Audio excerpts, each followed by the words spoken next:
স্থানে বর্ণাঢ্য আয়োজনের মধ্য দিয়ে সাংস্কৃতিক উৎসব বা পয়লা বৈশাখ অনুষ্ঠিত হয়েছে।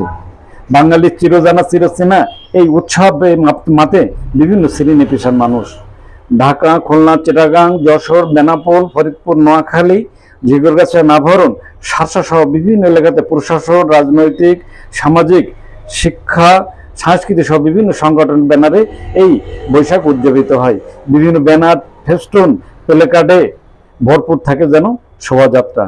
এই শোভাযাত্রায় অংশগ্রহণকারী বা অনুষ্ঠানে পয়লা বৈশাখের অনুষ্ঠানে বা র্যালিতে অংশগ্রহণকারীদের মধ্যে পান্তা, কাঁচা ঝাল, পেঁয়াজ, বিভিন্ন ধরনের ভর্তা এবং মাছ পরিবেশন করা হয়।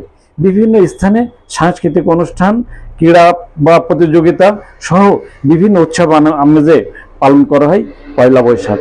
পয়লা বৈশাখ যেন পয়লা বৈশাখের বিভিন্ন উৎসব আনুষ্ঠানিকতা সাজে যেন পুরো এলাকা। যশোরের বেনাপোল, যশোর, খুলনা, চিটাগাং, ঢাকায় পয়লা বৈশাখের অনুষ্ঠান হয় ভিন্নতা আছে। তবে এবার বিভিন্ন এলাকার গ্রাম এলাকায়ও পয়লা বৈশাখ উদযাপিত হয়েছে।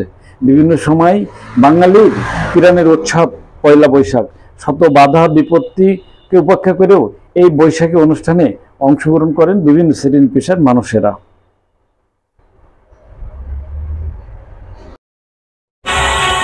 দেশ বিদেশের সব খবর জানতে, দেখতে, শুনতে, শিক্ষা, স্বাস্থ্য, যোগাযোগ, ভ্রমণ, বাণিজ্য ও বিনোদন সহ বিভিন্ন বিষয়ে সবার আগে সব প্রতিবেদনটি দেখুন ভয়েস অফ কলকাতায়।